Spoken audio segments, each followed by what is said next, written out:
mañana, los que estaban o los que están trabajando, pues que todas sus actividades hayan sido con éxito, que no hayan tenido ningún mal sabor con los jefes ni con los compañeros, ¿verdad? Toda la mañana. Y pregunto si ya el grupo que le toca que exponer estará listo.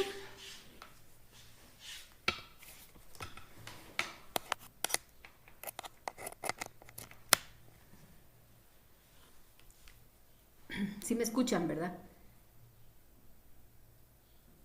Sí, licenciada, buenas tardes. Muy bien. Pregunto por el grupo número 9. Sí, licenciada, buenas tardes, ya estamos listos. Entonces, no sé si puedo empezar a compartir la pantalla en lo que esperamos que el resto se conecte. Sí, sí, por favor.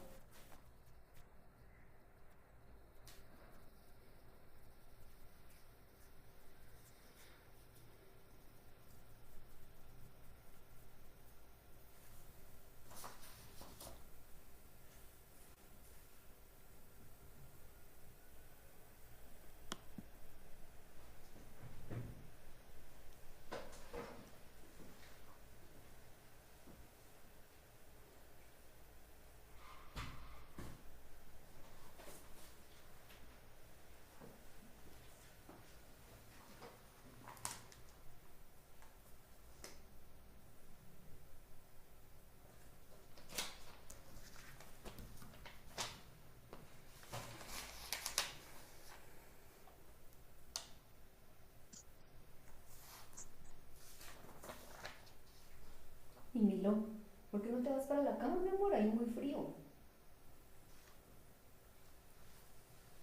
Ay, Dios. No, pues.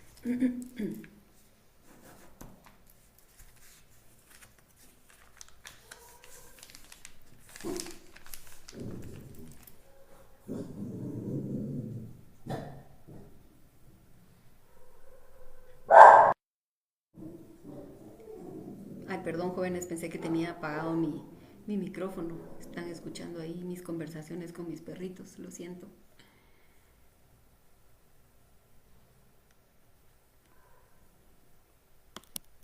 Bueno, pero ya podemos dar inicio, por favor. Ya tenemos 70 personas, ¿verdad? Y nosotras dos con Jenny. Bueno, muy bien, voy a iniciar yo entonces. Muy buenas tardes a todos y a todas. Nosotros somos el grupo número 9, a quienes nos corresponde hablar un poco sobre el derecho tributario.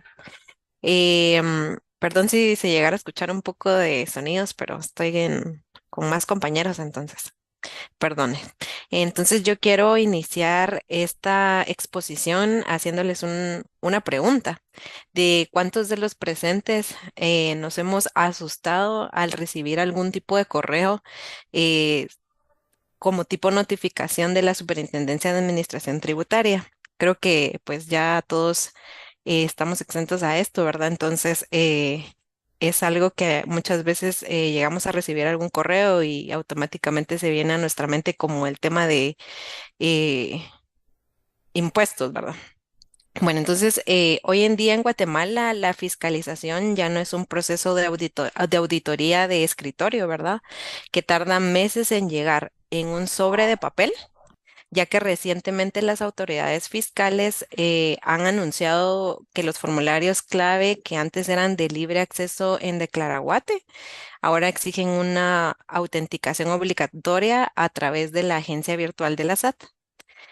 El día de hoy quiero hablar al respecto de la rama del derecho público, que estudia el conjunto de normas jurídicas, principios e instituciones que regulan la actividad financiera del Estado, específicamente en lo relativo a la creación, imposición, recaudación y fiscalización de los tributos, así como las relaciones jurídicas que de ello derivan entre el poder público y las particularidades.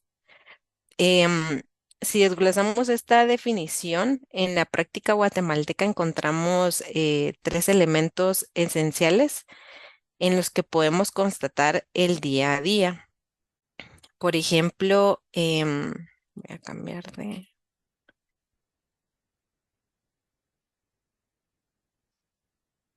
Sí, la primera sería la coerción estatal. ya que el Estado, a través de su poder de imperio, tiene la facultad de exigirnos parte de nuestra riqueza de forma obligatoria. Esto no es un acto voluntario o una donación, es una imposición legal para sostener el bien común. La segunda sería el vínculo jurídico, que sería la relación jurídico-tributaria. En el momento en que realizamos un hecho generador como vender un producto o percibir un salario, nacen dos figuras fundamentales, que sería el sujeto activo, que en nuestro país, en el Estado, está representado delegadamente por la SAT, y el sujeto pasivo, que somos nosotros quienes somos los contribuyentes. La tercera es la finalidad social. El derecho tributario guatemalteco no busca el enriquecimiento del aparato estatal, ya que su fin supremo está dictado por el artículo 1 de la Constitución, que es la realización del bien común, financiando los servicios públicos esenciales como la seguridad, la salud y la educación. Bajo esta definición, el marco legal en nuestro país se estructura de manera jerárquica y estricta. En la cúspide encontraríamos a la Constitución Política de Guatemala, que en su artículo 239 consagra el principio de legalidad.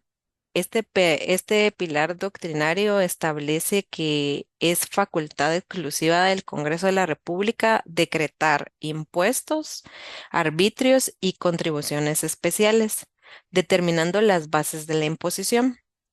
Entonces, esto nos hace la pregunta, ¿qué significa esto en la práctica, verdad?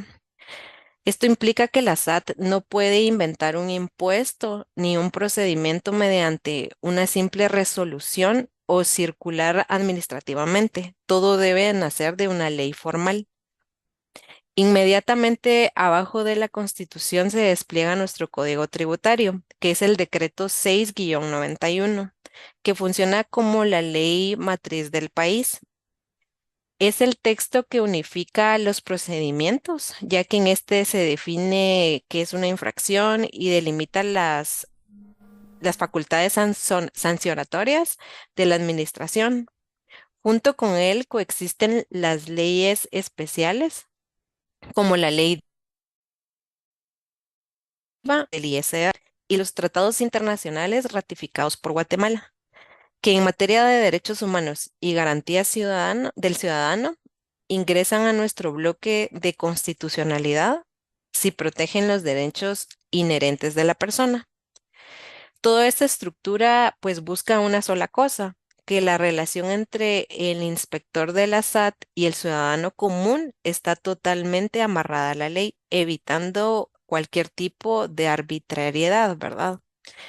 También, digamos, vamos a hablar con respecto a las obligaciones principales de la era digital, ya que ahora analizar las obligaciones de los contribuyentes, el Código Tributario las divide en obligaciones sustanciales, que se definen como en el pago del dinero, y obligaciones formales, que son los trámites y los registros. Ahora vamos a desglosar un poco cuáles son estas obligaciones que tenemos como contribuyentes en nuestro país.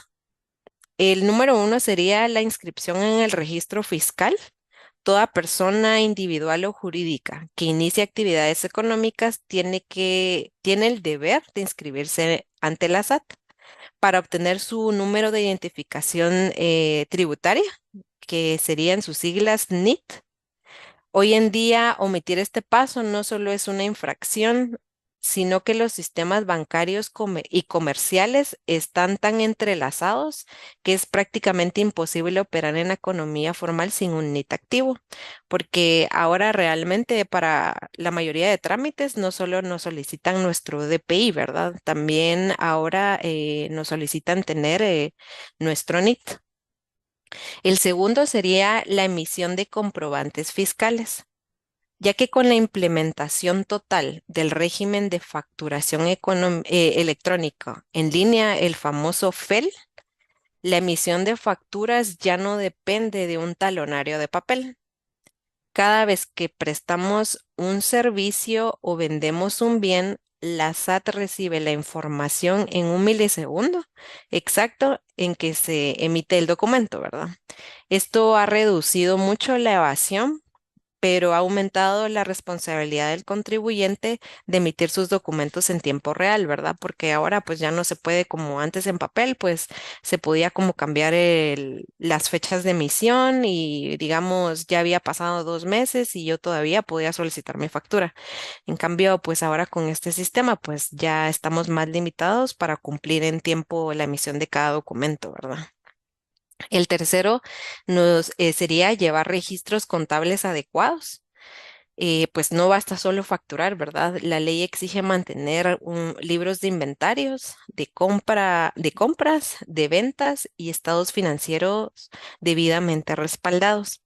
El Código Tributario establece un plazo de prescripción general de 4 años. Durante estos 4 años, el contribuyente tiene la obligación legal de conservar y resguardar toda la documentación que justifique su contabilidad. El número 4 sería la prestación de declaraciones y pagos de impuestos. Esta es la obligación sustancial por excelencia.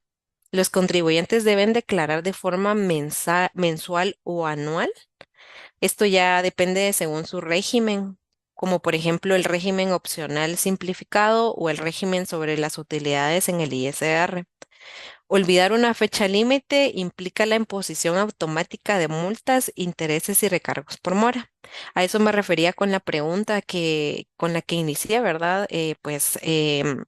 Por ejemplo, si pues yo ya estoy como habilitada en la SAT para facturar y el siguiente mes pues ya no lo hago, pues yo debo de cumplir con mi obligación de presentar mis formularios igual a cero, ¿verdad? Que es algo como que creo que en la actualidad pues algunos hemos salido como afectados, pero al final pues forma parte de una responsabilidad, ¿verdad? O sea, si yo la adquirí pues debo cumplir con, con estas declaraciones. La quinta sería facilitar la información a la SAT. Esto estaba establecido en el artículo 93 del Código Tributario, donde detalla la resistencia a la acción fiscalizadora. Los contribuyentes estamos obligados a permitir el acceso a los auditores de la SAT, presentar los informes requeridos y aclarar dudas. Negarse o retrasar la entrega de información contable puede tipificarse incluso como un delito penal de resistencia a la acción fiscalizadora de la Administración Tributaria. Ahora voy a hablar un poco al respecto de los derechos de los contribuyentes. Eh, el primero del que quiero hablar es de la seguridad jurídica. Em, Antes de esto, también quiero plantear algo, ¿verdad? Si el Estado tiene tanto poder fiscalizador y el contribuyente tantas obligaciones, entonces aquí viene la gran pregunta, ¿verdad? ¿Quiénes nos defienden? A nosotros los contribuyentes. Es aquí donde la balanza se equilibra a través de los derechos del contribuyente.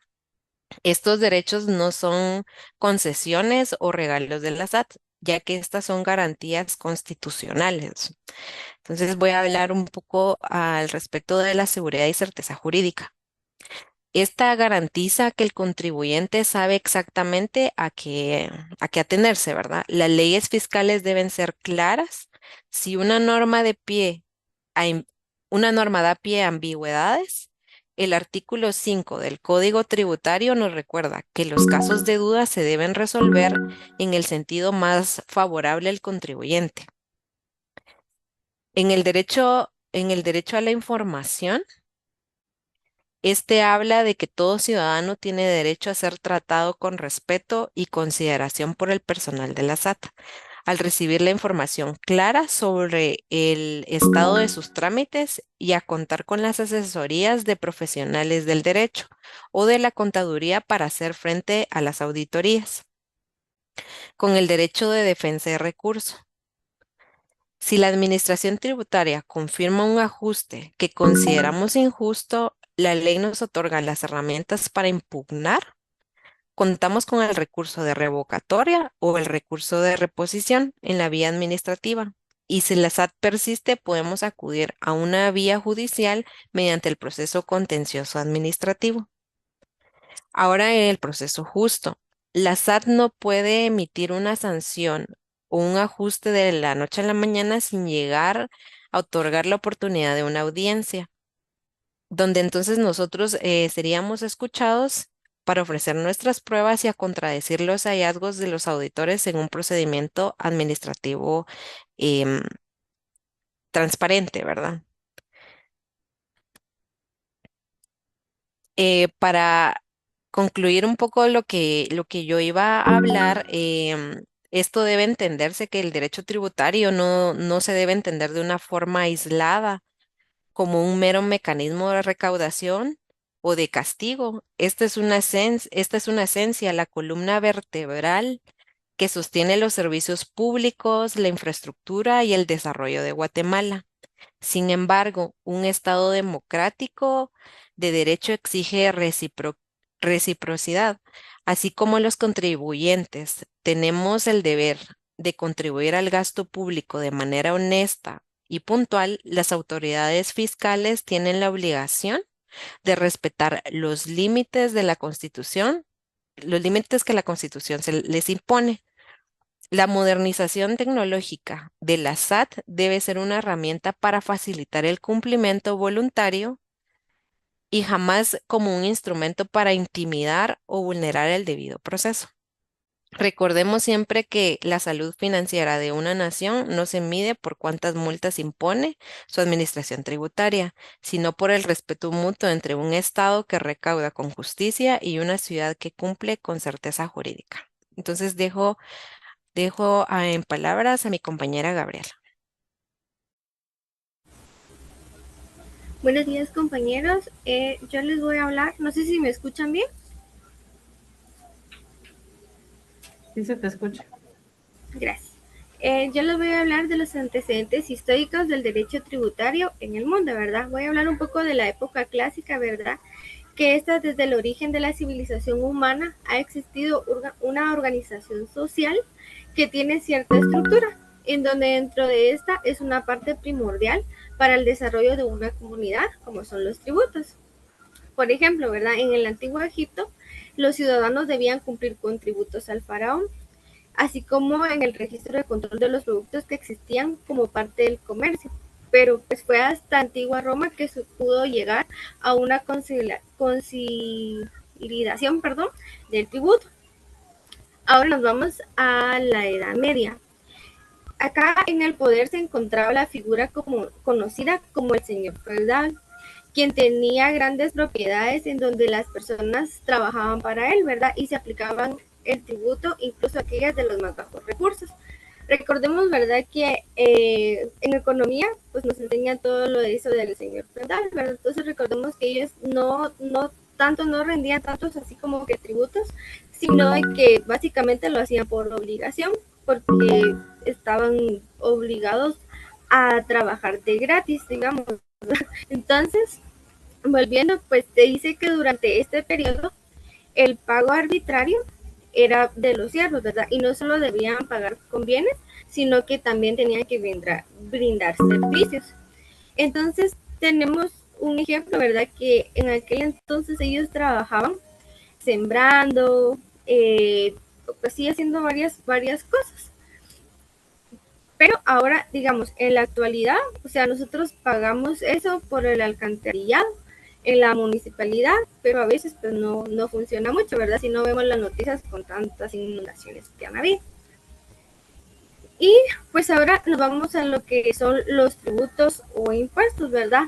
Y estos son desembolsos económicos en dinero y anteriormente en las otras épocas se daba en especie, que eran obligatorios, ¿verdad? Básicamente como usamos nosotros ahora, solo que únicamente ahora nosotros pagamos, pues viene el recibo de la luz y si ustedes se pueden dar cuenta en el lado derecho e izquierdo, no recuerdo muy bien, ahí viene ya lo que es el IVA, ¿verdad? Entonces seguimos obligados, solo que de bonito modo.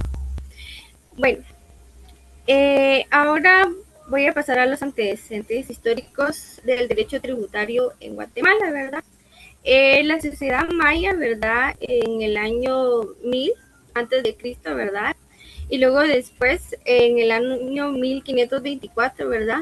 En el sureste mesoamericano de la Revolución, hace miles de años esta civilización, ¿verdad? Y diversas unidades políticas, pues tenían como básicamente otra política basada en el parentesco como el ritual y el comercio. Todos sabemos que pues el maíz y el cacao, ¿verdad? Y todas esas cosas. Pues esto cambia un poco en el régimen colonial, ¿verdad? Que ya es en el año 1524 al año 1821, en el proceso de conquista y colonización española de América, ¿verdad? Se supuso a la corona y un esfuerzo organizativo, ¿verdad? Administrativo de grandes dimensiones que implicó el traslape o creación de nuevas instituciones que facilitaban el control político y económico, ¿verdad? Este sistema económico se fundamentó en la explotación de la fuerza de trabajo indígena, institucionalidades por la encomienda que permitió al conquistador, o sea, colonizar, ¿verdad? Y pues basado a esto se dieron los ingresos necesarios para afirmar la presencia pues también de una religión. Vámonos al tributo, que es el reconocimiento de la relación de denominación aplicado a la población indígena y evidencia el nacimiento de un sistema tributario basado en una política discriminatoria, ¿verdad? Porque básicamente pues ellos también estaban obligados a regalar su trabajo. Entonces aquí pues el tributo era fundamental en la economía y pues acá ellos lo que hacían, ¿verdad? Era de igual manera trabajar, pero acá pues no les importaba si habían epidemias, malas fechas o desastres naturales, ellos siempre tenían que cumplir con ese tributo. Y pues de igual manera, ¿verdad? Como estamos con los mayas, pues el tributo también podía ser en especie, como base de comercio, ¿verdad? Ellos tenían lo que era el maíz, el trigo, el algodón, la madera, el cacao, ¿verdad? Que era uno de los principales, y sus hilados y tejidos, ¿verdad? Ahora me quiero ir a la época independiente, esa fue de 1821 a 1944. En el caso del Imperio Español en América, pues espacios para Gaby, que las élites criollas. Gaby, ¿Sí? perdona, solo una intervención. No sé si es solo mi pantalla, pero no se ve bien las diapositivas y aparte tenemos la diapositiva desde la primera que tú pusiste, no sé si tienes más. En mi pantalla sí puedo ver, la está compartiendo mi otra compañera, está antecedentes históricos, licenciada. No sé si los demás compañeros pueden ver. Antecedentes históricos, licenciado. Sí se mira. Ah, Sí, sí se ve antecedentes históricos del derecho tributario en el mundo. Tú ya explicaste lo que era la época clásica, los tributos o impuestos, la Edad Media, pero después solo dice antecedentes históricos del derecho tributario en Guatemala. No sé, como te digo, si es mi pantalla o qué, pero solo eso veo. Abajito dice régimen abajo dice, colonial, época independiente y ajá, periodo contemporáneo, al menos apoyando a los compañeros que sí se ve. gracias. Ok, entonces posiblemente sea mi formato, pero no sé. Gracias. Continúa. Sí, ahorita iba por la época independiente. No sé si ahí mira bien, licenciada. Sí, como te digo, posiblemente es mi formato, pero no logro yo ver otra cosa más que lo mismo que ya te leí, ¿verdad? Pero continúa, no hay problema. Ok, gracias. Bueno, volviendo a la época independiente, ¿verdad? Como les decía, pues acá se formó un imperio español americano y pues abrió espacios para que las élites criollas pudieran expresar sus intereses políticos y económicos, ¿verdad?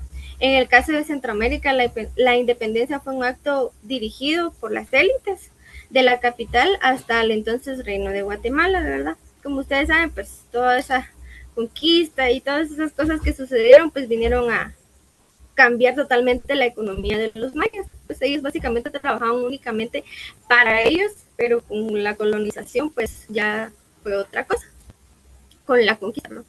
Bueno, en 1821, ¿verdad? En Centroamérica no contaban, ¿verdad? Con una base financiera adecuada para empezar una vida independiente, ¿verdad? El problema se resumía en contratar de forma para captar recursos sin, pues, sin levantar la ira, perdón, ¿cómo les puedo explicar? O sea, sin que hubiera tanto problema.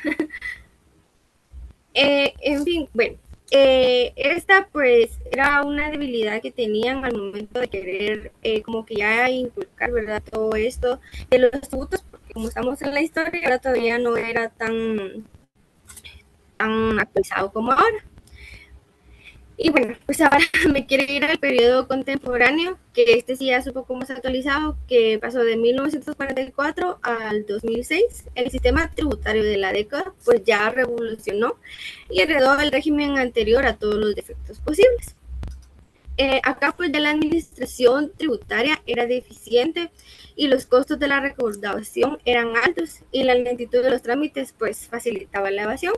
La evasión pues es saqueo, ¿verdad? Y en donde ellos emitían, por ejemplo, un cheque por 25 quetzales, pero resultaba que al final solo se gastaban 10 y pues donde quedaban los otros 15 quetzales, por decirles un ejemplo. Bueno, entonces no se controlaba mucho este aspecto. Entonces empezó a dar el aumento tributario y le dieron mayor importancia en el periodo de la revolución. Resultó pues un incremento a un impuesto aplicable y también posiblemente, me imagino que acá pues era, aquí se hacen muchas cosechas de café, ¿verdad? Como saben, se exporta a otros países. Pues entonces empezaron como que a imponer más impuestos. Y entonces, pues los ingresos de las fincas nacionales de café, las que habían expropiado, ¿verdad? Los alemanes durante este gobierno, que fue en el gobierno de Jorge Ubico, pues llegaron a generar una contribución cercana al 10% en los recursos totales del Estado en esa época, ¿verdad? Entonces, pues ya se iba como componiendo. Con eso pues, finalizo lo que es las historias, ¿verdad? De los tributos. Y pues ahora me voy a pasar a las clases de los tributos en Guatemala. Ahora como se conocen pues son los impuestos, ¿verdad? Ya casi no los conocemos como tributos.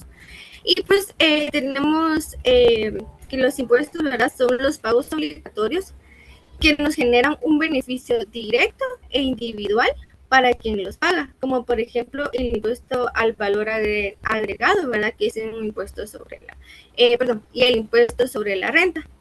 Y como el impuesto de circulación, ¿verdad? Nosotros sabemos que si nosotros no pagamos en cierto tiempo ese impuesto, nosotros no podemos circular.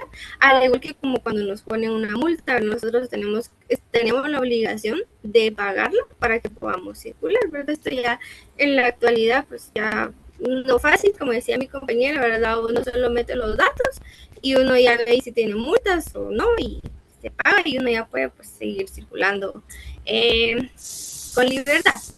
Ahora vamos a los arbitrios, ¿verdad? Estos son impuestos desertores a favor de una o varias municipalidades.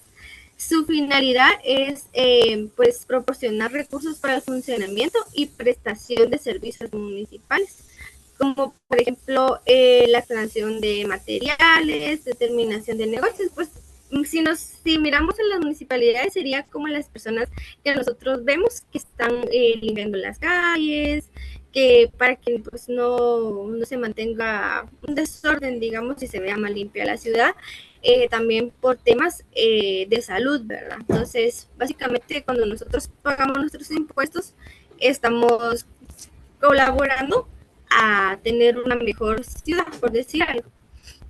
Y pues ahora nos vamos a las contribuciones especiales. Estos son conocidos como los tributos que deben pagarse a personas que obtienen beneficio directo o derivado de una obra o actividad estatal. ¿A qué nos referimos con esto? Pues podría ser una construcción de una obra pública que beneficia directamente a un grupo específico de vecinos. Y en el número 4 pues tenemos contribuciones para mejoras. Son aquellas contribuciones establecidas para costear obras públicas que producen un incremento en el valor de los bienes inmuebles de los particulares. Y pues un ejemplo también sería la pavimentación de una calle.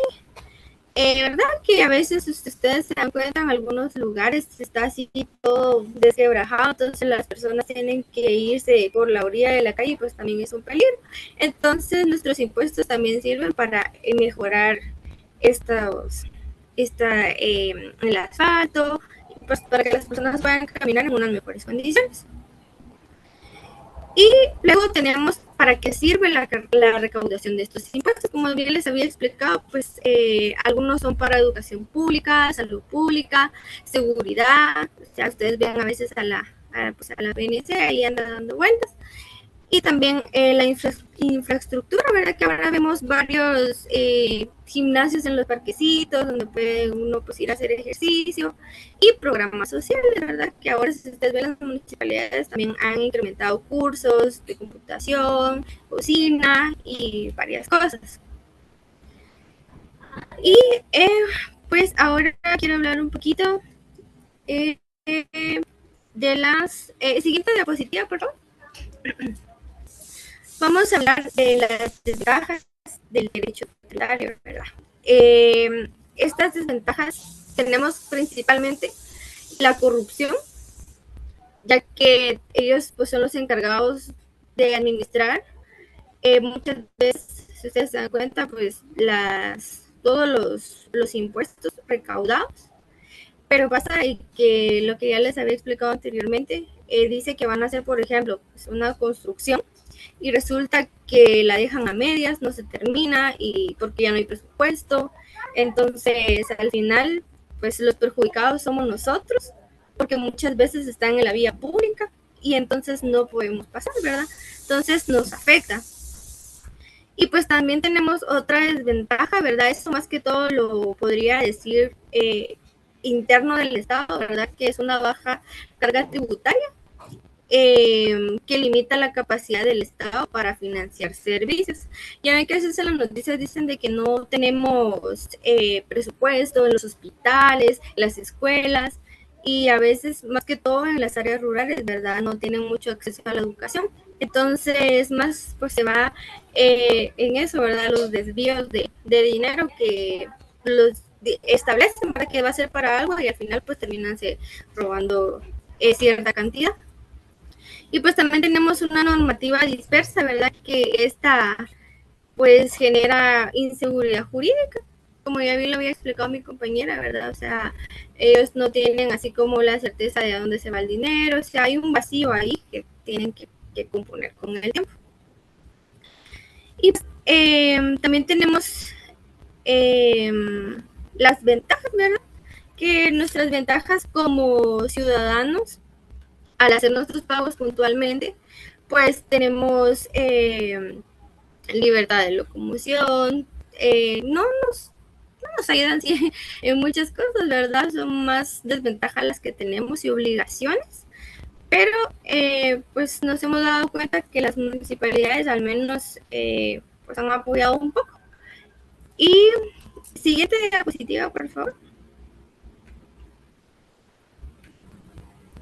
Y pues en las problemáticas, ¿verdad? Que vemos, digámoslo, agarrándolo para nosotros, pues vemos que si nosotros no incumplimos con nuestras obligaciones, pues nos van a poner sanciones, incluso algunas legales, ¿verdad? Por parte de la SAT. Como decía mi compañera, a veces uno ni siquiera se ha dado cuenta que tiene, no me recuerdo de la palabra, pero a veces uno tiene, no me recuerdo cómo aparece el correo, pero dice que uno tiene en el NIT, ¿verdad? Omisos.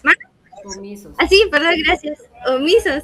Ajá, entonces, pues básicamente tenemos más desventajas. Y pues uno de los desafíos, ¿verdad? Sería que realmente como estudiantes pues de derecho a futuro podamos poner una iniciativa de ley, ¿verdad? Para ir arreglando los vacíos legales que existen todavía, a pesar de que pues poco a poco ha evolucionado, pero a veces no no nos ayuda mucho, ¿verdad? Más bien nos perjudica. Eso sería todo por mi parte y le dejo la palabra a mi otra compañera. Muchas gracias.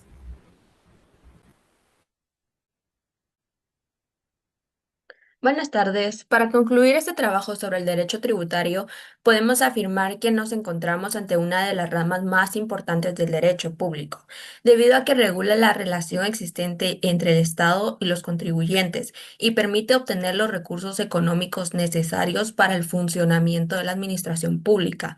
A lo largo de esta investigación pudimos comprender que el sistema tributario no se limita únicamente al cobro de impuestos. Detrás de cada tributo existe un conjunto de normas, principios, derechos y obligaciones que buscan mantener un equilibrio entre la facultad que tiene el Estado para recaudar recursos y la protección de los derechos fundamentales de los ciudadanos.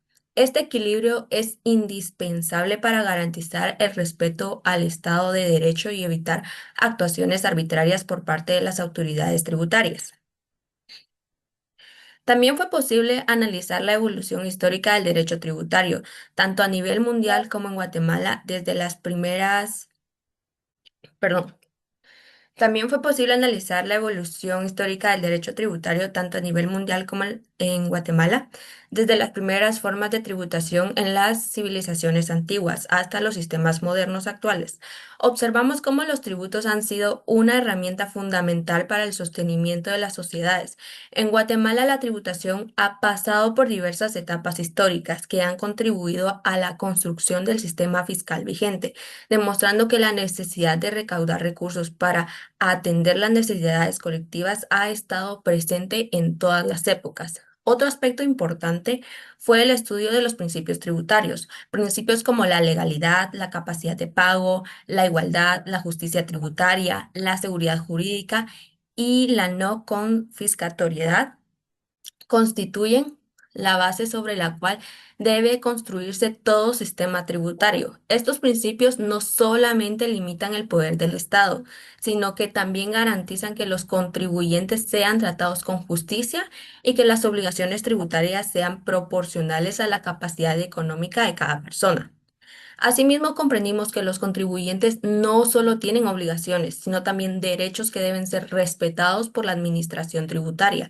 Entre estos derechos destacan el acceso a la información, el derecho de defensa, el debido proceso, la confidencialidad de los datos y la posibilidad de impugnar resoluciones cuando consideren que afecten sus intereses de manera injusta. Estos mecanismos son esenciales porque fortalecen la confianza de los ciudadanos en las instituciones y promueven una relación más transparente entre la población y el Estado.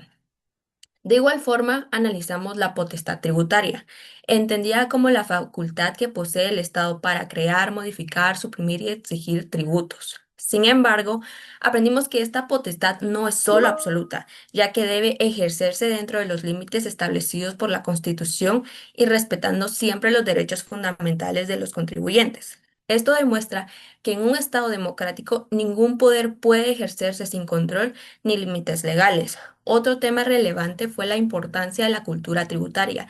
En la actualidad, uno de los principales desafíos que enfrenta Guatemala es la evasión fiscal y la falta de cumplimiento voluntario de las obligaciones tributarias. Muchas veces esto ocurre por desconocimiento de la normativa o por la desconfianza que existe hacia las instituciones públicas. Sin embargo, también debemos recordar que el pago de impuestos constituye una responsabilidad ciudadana fundamental, ya que los recursos recaudados permiten financiar servicios esenciales como la educación, la salud, la seguridad, la justicia y la infraestructura. Por esa razón, fortalecer la cultura tributaria debe convertirse en un objetivo nacional.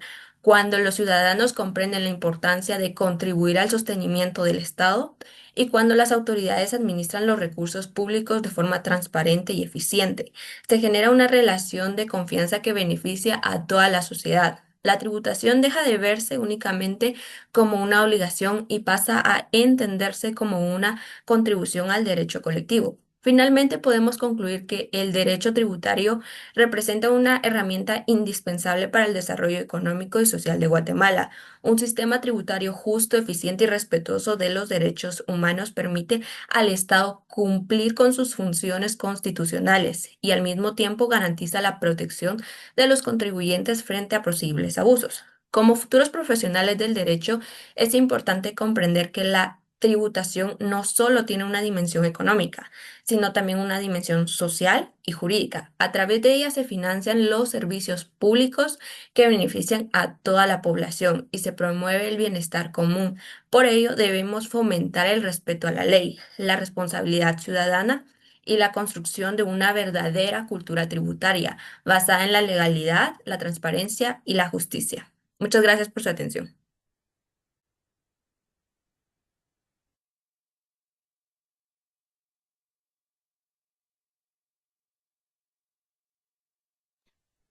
Bueno, licenciada, con eso finalizamos. Entonces, no sé si algún compañero tendrá alguna pregunta o alguna duda con respecto al tema. Gracias, señoritas. Bueno, yo tengo que hacerles muchas observaciones con respecto a este tema. No sé, no, como que no encerraron el objetivo realmente del tema. Pero antes de hacerles estas observaciones, quisiera saber si alguien de los demás compañeros puede tener alguna intervención, si quieren. Esaú, dime. ¿Qué tal? Muy buenas tardes, compañeros. Muy buenas tardes, licenciada. Lo siguiente que voy a comentar es como tipo apoyo para la exposición de los compañeros y también para que conozcamos nosotros también nuestros derechos. En ese sentido, los primeros 5 minutos yo no los escuché, licenciada. Pido una disculpa si por alguna razón digo algo que tal vez se dijeron, pero si bien el artículo 15 de nuestra Constitución establece que, salvo en materia penal, cuando favorezca al reo hay retroactividad de la ley, al ser el Estado el ente sancionador tanto de materia penal como materia tributaria, esto también aplica a los contribuyentes. Esto lo establece el artículo 66. Las normas tributarias sancionatorias regirán para el futuro. No obstante, tendrán efecto retroactivo las que supriman infracciones o establezcan sanciones más benignas. Entonces, estaba recordando, se llama indubio pro tributario. Entonces, es uno de los derechos que nosotros tenemos. Eh, lo doy a explicar porque pues hay muchas personas que no saben esta relación y se basan en que solo en materia penal hay retroactividad, pero sí la Corte de Constitucionalidad ha mencionado, como repito, que hacer el Estado el único ente sancionador en materia penal y tributaria, pues entonces en derecho tributario también está ese beneficio para el contribuyente. Sí, muchas gracias ahí por la intervención. Sí, la verdad es de que pues hizo falta muchos conceptos, muchas definiciones con respecto a este tema. Y hacer mucho, yo pues en mi caso recalcaría mucho la diferencia que hay en cuanto a lo que es un impuesto, un arbitrio, una contribución y no me mencionaron lo que es una tasa. Entonces quisiera por favor que alguien del grupo me indicara cuál es la diferencia que existe realmente entre lo que se le llama impuesto, lo que se le llama tributo, lo que se le llama contribución y, perdón, arbitrio y lo que se le llama a una tasa. Alguien del grupo, por favor.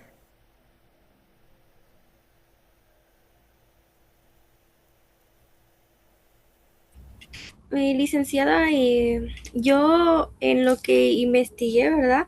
Vi que una tasa era como, como cuando uno hace un préstamo, pero es con respecto a las municipalidades. Permítame. Bueno, miren pues jóvenes, les voy a decir algo muy importante. Dentro de los derechos, nosotros como contribuyentes debemos saber que efectivamente lo dijeron ustedes también, ¿verdad? Que no solo existen obligaciones para nosotros como contribuyentes, sino que también derechos. Y esto también se relaciona o va amarrado con los pagos que nosotros hacemos.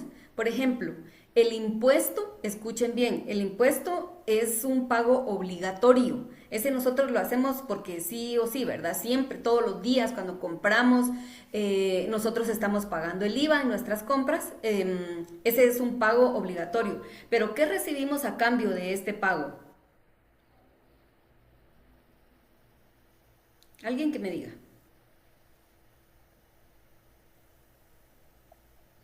Licenciada, perdón.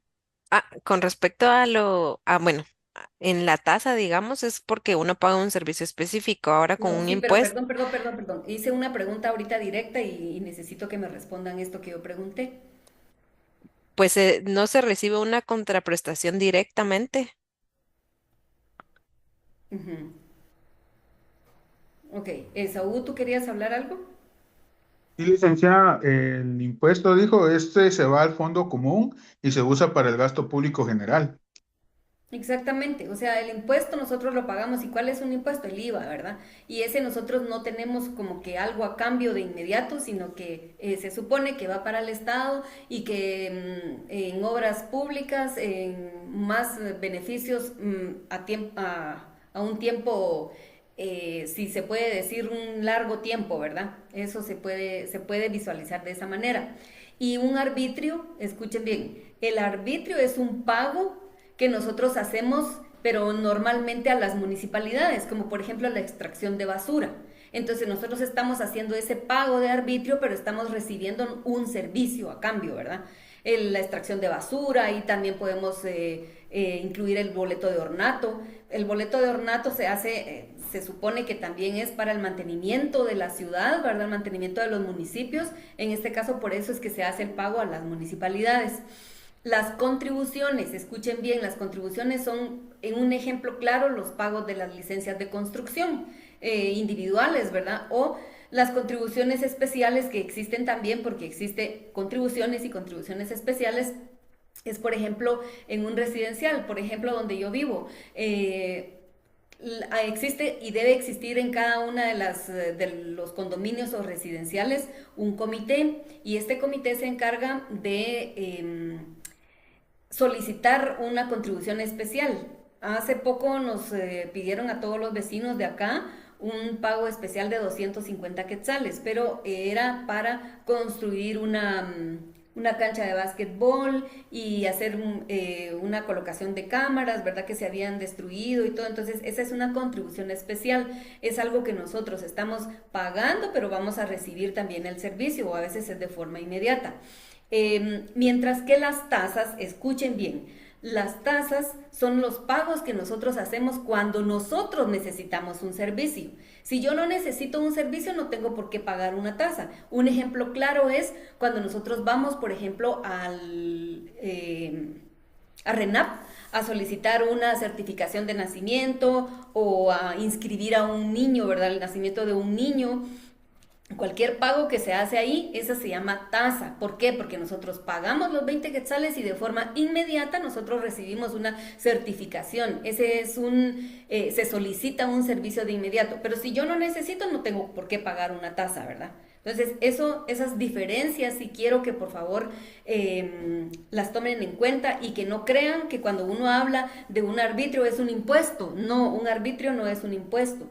Un arbitrio es un pago que nosotros estamos haciendo de forma tal vez obligatoria, porque nosotros estamos recibiendo un servicio. Igual si estamos y dicen, mira, hay que pagar la tasa de una certificación, no es un impuesto, ese no es un impuesto directo, ¿verdad? O sea, no es...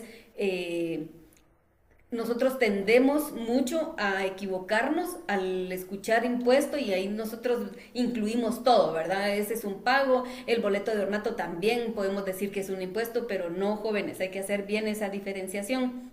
Aparte de eso, también les quería recalcar algo sobre los pagos que la Superintendencia de Administración Tributaria nos exige a nosotros cuando hay algún retraso en algún pago de impuesto que nosotros debemos hacer o nuestras declaraciones. ¿Cómo se puede extinguir o terminar o finalizar un pago, una deuda, una deuda fiscal, por decir así? A ver, ¿quién me puede ayudar con eso? ¿Cómo está, licenciada? Buenas tardes. ¿Puedo? Sí, Edgar, buenas tardes. Sí. Bueno, con el tema de en qué momento se puede extinguir una obligación de pago por deuda de un tributo, es uno, con el pago. Se puede dar la extinción con el pago. Dos, con la prescripción. Sí.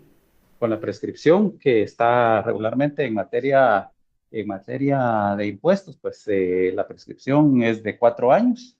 Eh, la otra sería, por ejemplo, si se refiere a multas e intereses, moras y demás, se puede extinguir con una condonación, que esa hay que hacer un proceso que llega hasta que lo apruebe el presidente, ¿verdad?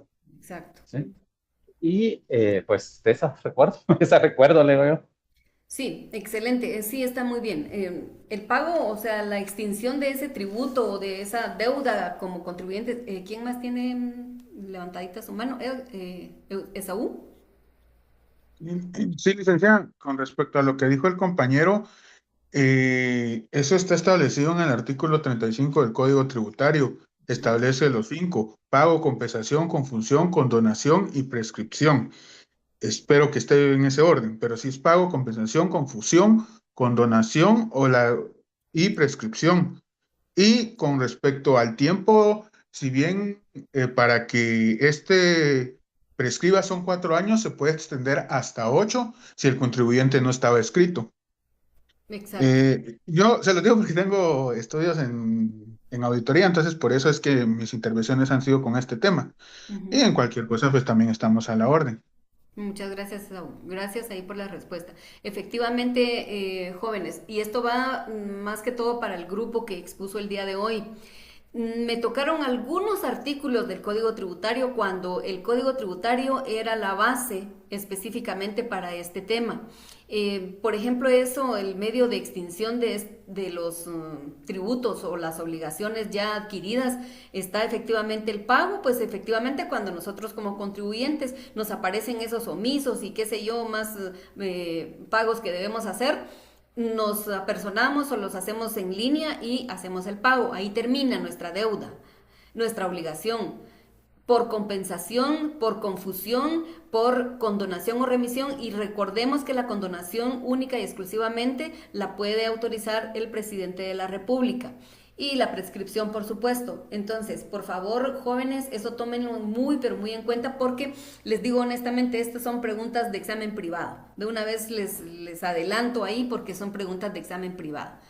No sé si alguien tiene alguna otra intervención, quisiera... solo quiero saber, porque no me quedó muy claro, el fundamento legal en la Constitución Política de la República de Guatemala con respecto a este tema, por favor.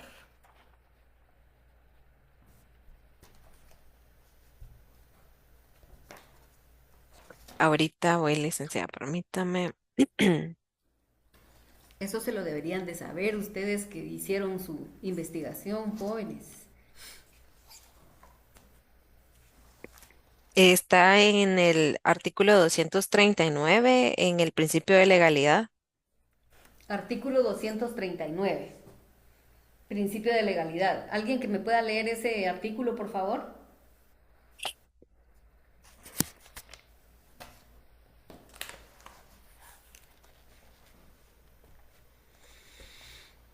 El artículo 239, principio de legalidad, corresponde con exclusividad al Congreso de la República decretar impuestos ordinarios y extraordinarios, arbitrios y contribuciones especiales conforme a las necesidades del Estado y de acuerdo a la equidad y justicia tributaria, así como determinar las bases de recaudación, especialmente las siguientes: el hecho generador de la relación tributaria, las exenciones, el sujeto pasivo del tributo y la responsabilidad solidaria, la base imponible y el tipo impositivo, las deducciones, los descuentos, reducciones y recargos, las infracciones y sanciones tributarias. Hasta ahí, por favor. Gracias, muy amable. Efectivamente, ese es un artículo como que el fundamento legal en cuanto al tributo, ¿verdad? Pero si nos vamos un poquito más adelante, en el artículo 237, ahí dice régimen financiero. Desde ahí inicia todo lo relacionado con los tributos, impuestos, pagos, contribuciones y todo, jóvenes, por favor, tomarlo en cuenta. Y quisiera también que en el artículo número 239 de la Constitución Política de la República de Guatemala, ustedes si no la tienen ahí a la mano,